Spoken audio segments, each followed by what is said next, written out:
इच्छा परिपक्व करें। कोई तुम्हें साथ नहीं देगा, कोई तुम्हारा इस मार्ग में मित्र नहीं होगा। जिसको मित्र बनाओगे वो घसीट लेगा प्रपंच की तरफ। आपको अकेले चलना है। आज तक का पूरा खुद का अनुभव है, इस मार्ग में अकेले चलना है। इस मार्ग में हमको मरना है। जीवित मर जाए उलट आप में समाया है दिलगिरी। हर समय कष्ट, 1 मिनट का कष्ट, हर समय का कष्ट, पूरे जीवन का कष्ट। मृत्यु जब तक नहीं होगी तब तक का कष्ट। लेकिन उस कष्ट से ना उदास, ना निराश, ना हताश, पूरे जीवन की बात है।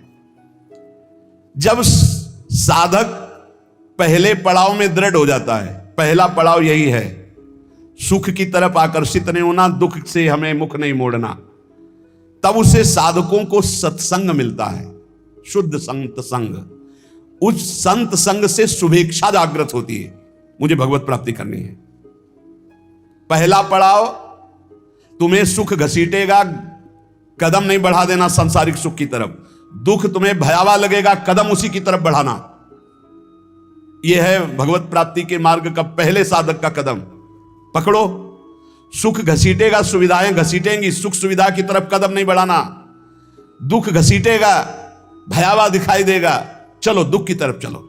और जिसने दुख की तरफ कदम बढ़ा दिया भगवत मार्ग में, वो महासुख को प्राप्त हुआ। दूसरा उसको क्या संग? संत संग मिलता है, विशुद्ध संत संग। उससे शुभेच्छा जागृत होती है, अशुभ कर्मों का त्याग और भगवत प्राप्ति की प्रबल इच्छा। ऐसे पुरुष को प्रापंचिक रिश्ते नातेदारों से बैठकर बात करना, ये सब कुछ अच्छा नहीं लगता।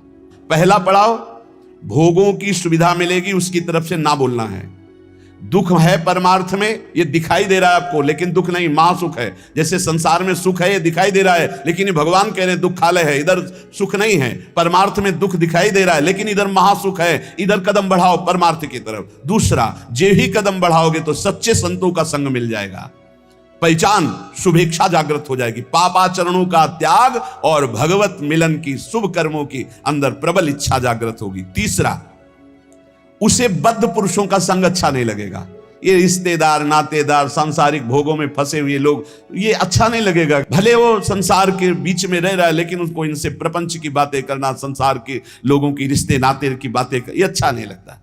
आंतरिक जब मन का आकर्षण भोगों की तरफ होता है, उस भोगों से मन को जलाते हुए परमार्थ की तरफ चलना है। क्या जाने संसारी पुरुष, इनको तो जब जो इच्छा हुई सो भोग लिया, ये क्या जाने चढ़ाई को, ये तो खिसकते हुए गए नरक की तरफ। और वो जब साधक संभल कर चलता है, तब इनको लगता है नहीं नहीं, परमार्थ में इतनी ऊंचाई पर नहीं, भ्रष्ट करने के लिए वो उपदेश देते हैं। तो बद्ध पुरुषों का संग ऐसे साधकों को अच्छा नहीं लगता। उसको अच्छा लगता है भगवत प्रेमी महात्माओं का संग, भगवत मार्ग की चर्चा करने वाले, कैसे हम माया पर विजय प्राप्त करें, कैसे भगवान से अनुराग प्राप्त करें। सजाती संतों का संग अच्छा लगने लगता है, और उसमें संतों के प्रति जो भाव आया, उससे सद्गुणों की वृत्ति बढ़ने लगती है। सद्गुण जो भगवान को प्रसन्न करे, सद्गुण जो भगवान की प्रीति प्रदान करे। प्रपंच से पूरा मन हट जाता है उस साधक का। चौथी स्थिति आई, प्रपंच से पूरा मन हट जाता, बिल्कुल अच्छा नहीं लगता। जैसे स्वप्न झूठा, ऐसे संसार झूठा दिखाई देने लगता है। उमा कहूं मैं अनुभव अपना, सत हरि भजन जगत सब सपना। तब उसका हृदय, बहुत ध्यान देने योग्य, भगवान अपनी तरफ घसीटने लगते हैं। इतनी स्थिति के बाद ये संयोग वही बनाते हैं। श्री तुकाराम जी कहते हैं, फिर चित्त ऐसा घसीटते हैं, देव वसे ज्याचे चित्तिम त्याची घड़ावी संगति। ऐसा चित्त घसीटा कि अब तड़पड़ाहट प्रकट हो गई, व्याकुलता प्रकट हो गई, भगवत मिलन की चाह की। फिर भगवान सिद्ध सदगुरुदेव की समर्पण वृत्ति करवाते हैं। इसके बाद, इतने के बाद सिद्ध सदगुरुदेव की समर्पण वृत्ति कराते हैं। और जहां सिद्ध सदगुरुदेव की समर्पण वृत्ति हुई, उसके आचार, विचार, चिंतन सब उसी कोटि होने लगे। महापुरुषों का प्रभाव होता है कि बहुत कम समय में, जो हजारों वर्ष की साधना से नहीं होता, कम समय में परिवर्तन प्रारंभ होना शुरू हो जाता है। उसमें वो सब सामर्थ्य आने लगती, वो सद्गुण आने लगते हैं, जिससे वो प्रभु को रिझा सके। ये बातें कभी नहीं होनी चाहिए वैष्णव में। पराई स्त्री का काम भाव से स्पर्श, संयोग, दृष्टि, चिंतन, संभाषण पूर्ण रूप से त्याग होना चाहिए। पराई स्त्री की वैष्णवजन गृहस्थ भी होते हैं, वैष्णवजन विरक्त भी होते हैं। तो जो गृहस्थ हैं वो अपनी स्त्री में धर्मानुकूल, और जो विरक्त हैं भगवत भाव से। पहला वर्ज, पर स्त्री के प्रति दोष दर्शन, पर स्त्री के प्रति भोग वृत्ति की भावना बिल्कुल त्याग दे, नहीं भगवत मार्ग में आगे नहीं बढ़ पाएगा। दूसरा, छल कपट आदि करके दूसरे का धन अपहरण करने की बात रखना कभी नहीं होना चाहिए। दिखावा करके, दंभ करके, पाखंड करके, किसी भी तरह से दूसरे से धन ऐंठने की इच्छा रखना, फिर आप वैष्णव पद्धति में फिसल जाएंगे, आगे नहीं बढ़ पाएंगे। तीसरा, किसी की भी निंदा करना नहीं करना है, पर निंदा बिल्कुल ना सुननी है ना करनी। अगर वैष्णव धर्म में स्थित रहना है, परम आनंद प्राप्त करना है, पहला नियम किसी भी माता बहन के प्रति काम भाव नहीं। दूसरा नियम किसी के भी धन को किसी भी तरह से ठगाई ना करे। तीसरा, पर निंदा ना सुने ना पर निंदा करे। चौथा, जो संतों ने भोजन निषेध किया वो नहीं करना चाहिए। मांस, मद्य, मछली, अंडा और जैसे प्याज लहसुन, इनको त्याज्य। प्याज लहसुन तमोगुणी है, तमोगुणी होने के कारण इसका त्याग किया गया है। वो अंदर से भजन की वृत्ति छीण करता है, तुम जान नहीं पाओगे, इसीलिए संतों ने अनुभव करके इसका त्याग किया। प्याज लहसुन निषेध है केवल तमोगुण के कारण, वो तमोगुण की वृत्ति बढ़ाता है। तमोगुण जो है निद्रा, आलस्य, प्रमादोत्थम तत्तामस मुदाहृतम, भजन में निषेध है, इसलिए निषेध किया गया है। और मद्य, मांस, मछली, अंडा, ये तो बिल्कुल निषेध किया गया है। वैष्णव होकर अगर इनकी तरफ या भक्त होकर जरा भी ऐसी दृष्टि रखता है तो पाखंडी है, वो भक्त नहीं है जो ऐसे जीवों को कष्ट देकर अपना उदर पोषण करना चाहे। पांचवा, वर्ज में मन से, वाणी से, शरीर से किसी की हिंसा न करे। ये काया वाचा मानुषा अगर किसी को दुख देता है तो भगवत मार्ग में नहीं चल पाएगा। इसलिए भगवत मार्ग पुष्ट करने के लिए स्वयं कष्ट सहे, दूसरों को कष्ट न दे। आचरण, जो अपने धर्म के आचरण उन्हीं का पालन करे। जो हमारे गुरुदेव ने, हमारे आचार्य ने हमारा दिनचर्या बना दी, जो हमारा नियम बना दिया, हमको उसी के अनुसार चलना है। अपने आचार्य प्रदत्त धर्म में स्थित रहने में कभी संकोच न करें। दूसरा क्या करता है मैं नहीं देखना, हमारे आचार्य ने जो हमें आदेश किया हमको उसी मार्ग में चलना है। जो विधि निषेध किया गया उसका पालन करें। ये नहीं करना, ये करना है, इसे विधि और निषेध कहते हैं। विधि कहते हैं ये करना है, निषेध नहीं करना है। जो कहा गया है वैसे ही चले। प्रभु को प्रसन्न करने के लिए संतों के जो उपदेश है वो सर्ववंद्य हैं।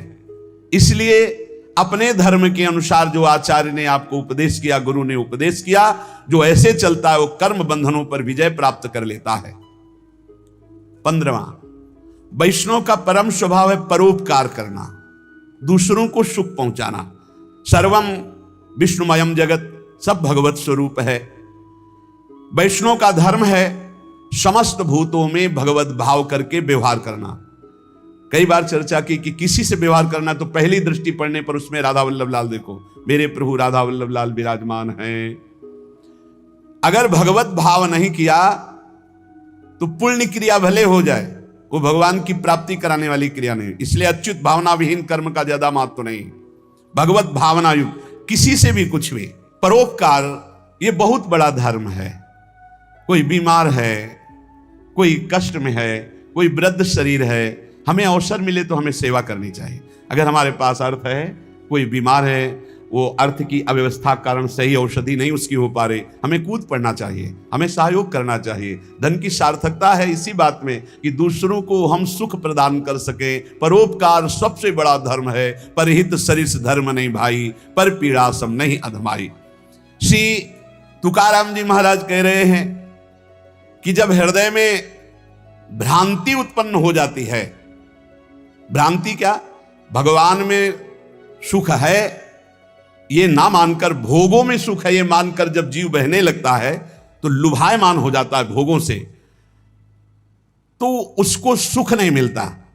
यद्यपि जहां भोग भोग रहा है वहां भी परमात्मा है, क्योंकि परमात्मा के बिना कहीं कोई सत्ता ही नहीं। तो कह रहे हैं वो ऐसे लोग हैं जैसे जोंक या चीचड़, जैसे थन के पास ही वो चीचड़ लिपटा हुआ है पर वो दूध नहीं पिएगा, वो खून चूसेगा। ऐसे ही जहां तुम भोग दृष्टि कर रहे हो वही परमात्मा है, उसमें ही परमात्मा है। और सही पूछो तो वही परमात्मा है, क्योंकि जड़ चैतन्य वही बना हुआ है। तुम जिसे भोग दृष्टि से देख रहे हो, छीछड़ की तरह तुम दुख भोग रहे हो, उस सुख सिंधु परमात्मा को नहीं समझ पा रहे। जैसे जोक है, लिपटेगी वो खून ही पिएगी। जैसे मेढक आदि है तो वहीं तालाब में है, पर सरोवर में खिला हुआ कमल है, उसको वो पराग को नहीं पान कर पाएंगे, पराग का पान भौरा ही करता है। ऐसे ही वैष्णोजन भौरे हैं और भगवत विमुख ये चीचड़, जोंक और मेढक के समान टर टर व्यर्थ बातें करना और दूसरों को दुख देना, सुख भोगने के लिए हिंसा आदि तक में उतर जाना। वैष्णव पराग सेवी, भगवत आनंद सेवी भौरे के समान है। सदाचरण, नाम जप और नाम निंदकों से दूर रहना। जो भगवान के नाम की निंदा करते हैं, ये जोंक हैं, ये खून पिएंगे, ये चीचड़ हैं, दूध नहीं पिएंगे, परमानंद नहीं भोगने वाले, ये नाना प्रकार के क्लेश भोगने वाले। ऐसे लोगों से दूर रहो जो भगवान की निंदा करते, भगवान के नाम की निंदा करते, भगवत मार्ग की निंदा करते, वैष्णवों की निंदा करते हैं। भगवान का नाम एक नौका है। जो भगवान का नाम जपता रहता है मानो सुदृढ़ नौका में बैठा हुआ है। बिल्कुल चिंता मत करो, आप नाम जप करो, निश्चित आपको भगवत प्राप्ति हो जाएगी। श्री तुकाराम जी कहते हैं, भव सिंधु के पार ले जाने वाली सुदृढ़ नौका नाम है। बस बैठ गए नाम में तो आप किसी की मत सुनो, ये आपको पार कर देगी। और तो और की बात रही, गोस्वामी जी कह रहे, नाम लेत भव सिंधु सुखाही, करहु विचार सुजन मन माही।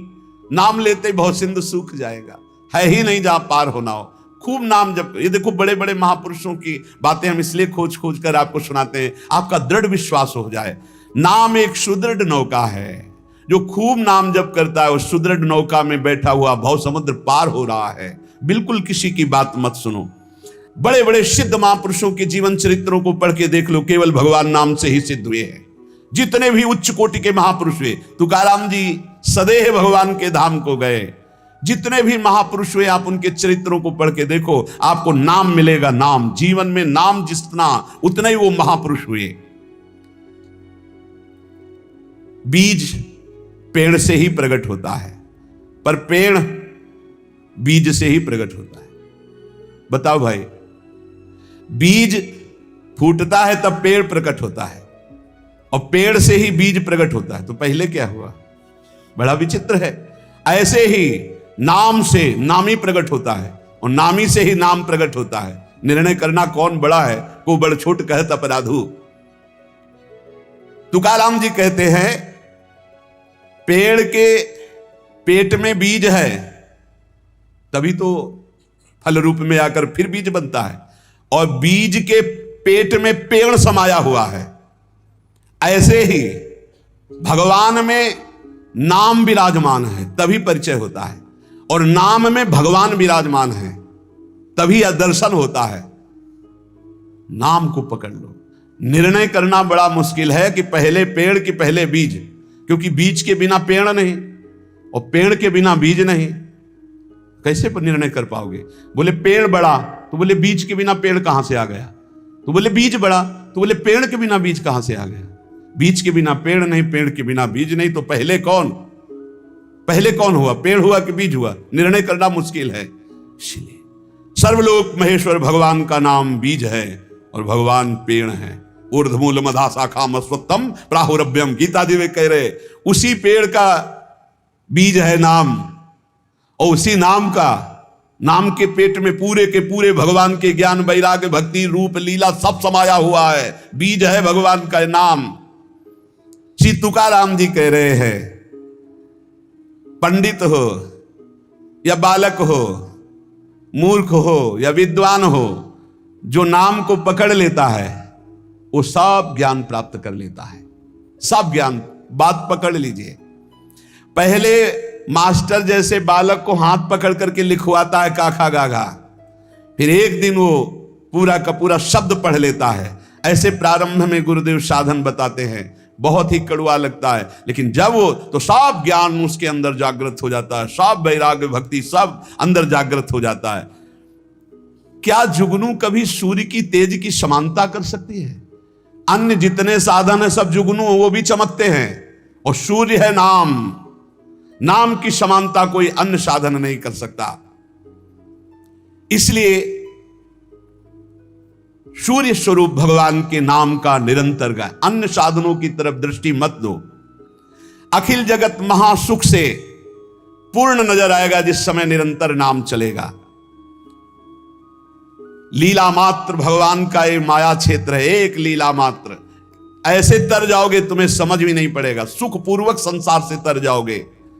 इस माया जाल से समाप्त होने के लिए तुकाराम जी कह रहे हैं केवल मुख से तुम नाम उच्चारण करो, भवबंधन अपने आप छिन्न भिन्न हो जाएगा। केवल नाम उच्चारण करो। ये बड़े बड़े महापुरुषों के वचन हैं। भव सिंधु से पार हो जाओगे बिना प्रयास के, सुख पूर्वक यदि नाम जप करोगे। नाम जप की रुचि और बढ़े, इसीलिए ठाकुर सेवा का सौभाग्य मिला है। जैसे जैसे हृदय पवित्र होगा अपने आप नाम जप स्फुरित होने लगता है। तो जब ठाकुर सेवा का तुम्हें अवसर मिले तो जरूर दौड़ भागो, क्योंकि वो नाम जप में प्रीति बढ़ाएगा। देखो ना बड़े बड़े महापुरुषों के, सूरदास जी के अश्रु चल रहे, पद गा रहे, ठाकुर जी बैठे सुन रहे।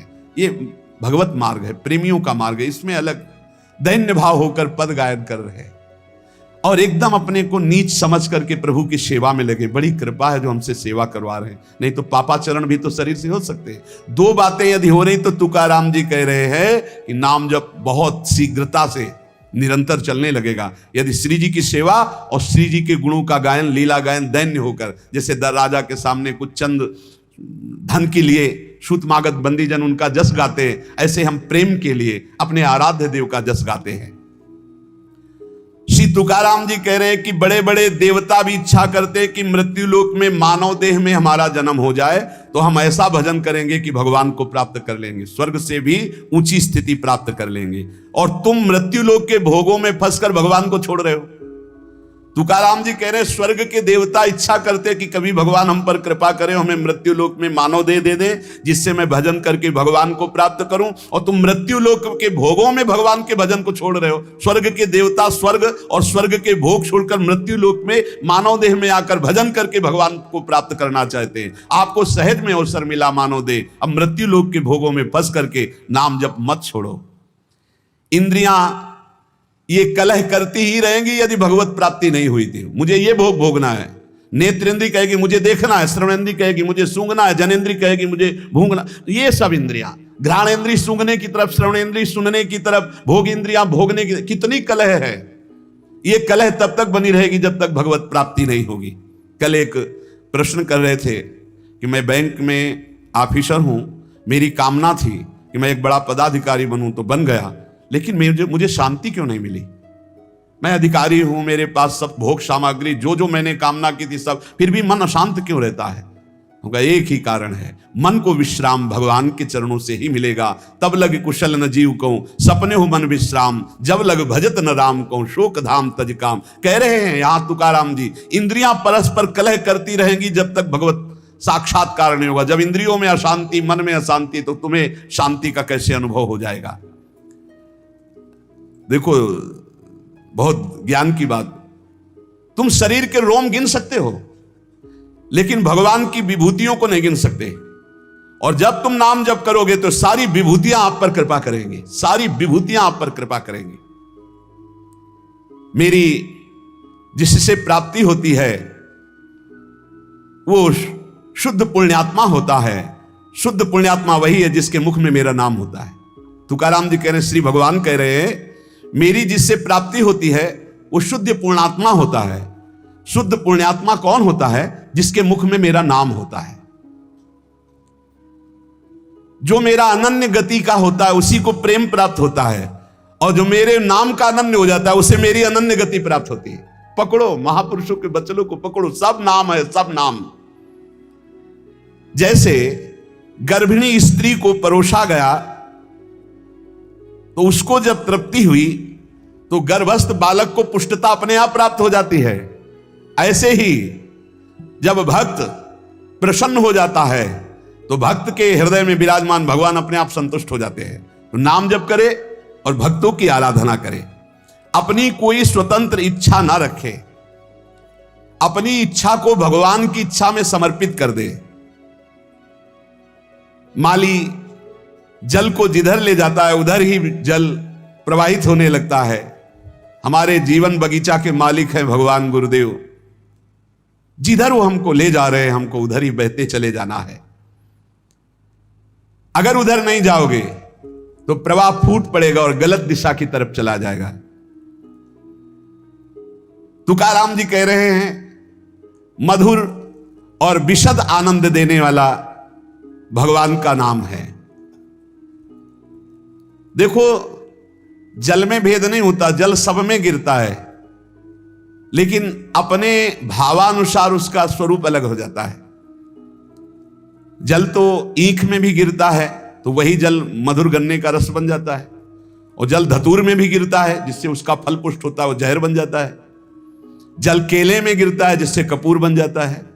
जल सीपी में गिरता है तो मोती बन जाता है। जल तो समान भाव से बरसता है, लेकिन अधिकारानुसार उसका फल अलग अलग हो जाता है। तो जो उपासक भगवान में डूबा हुआ है वो महामधुर रस, विशद आनंद, विभिन्न विभूतियों का कृपा पात्र बन जाता है। और जो भगवान से विमुख है तो कृपा उनको भी की मानव दे दिया है, पापाचरण करके अपने जहर जैसा जीवन बना लेते हैं, अशांति में जीवन बना लेते हैं। चित्त मगन होकर के जब नाम गुणगान करता है, जब वाणी कंठ अवरुद्ध होने लगता है, शरीर में रोमांच हो जाता है, आंखें अधकुली और अश्रु वर्षा होने लगती है, शरीर में आनंद की लहर तरंगायमान होकर कंपायमान शरीर को कर देती है, ऐसा जब सुख प्रकट होता है तो जीव की जीव दशा नष्ट हो जाती है और वो भगवत स्वरूप हो जाता है। बनावटी नहीं, स्वाभाविक ये स्थिति। जब नाम गुण कीर्तन करते हुए ऐसी मस्ती छाती है, आपाद मस्तक, शरीर के चरण से लेकर मस्तक तक रोमांच हो गया, आंखें अधखुली हैं, चेष्टा रहित है, आनंद जल अश्रु रूप में बरस रहा है, और ऐसी लहर आनंद की उठ रही कि शरीर कंपायमान हो रहा है। महासुख अलौकिक रस जब प्रकट होता है ऐसा, तो जीव की जीव दशा नष्ट हो जाती है और अपने स्वरूप में स्थित हो जाता है।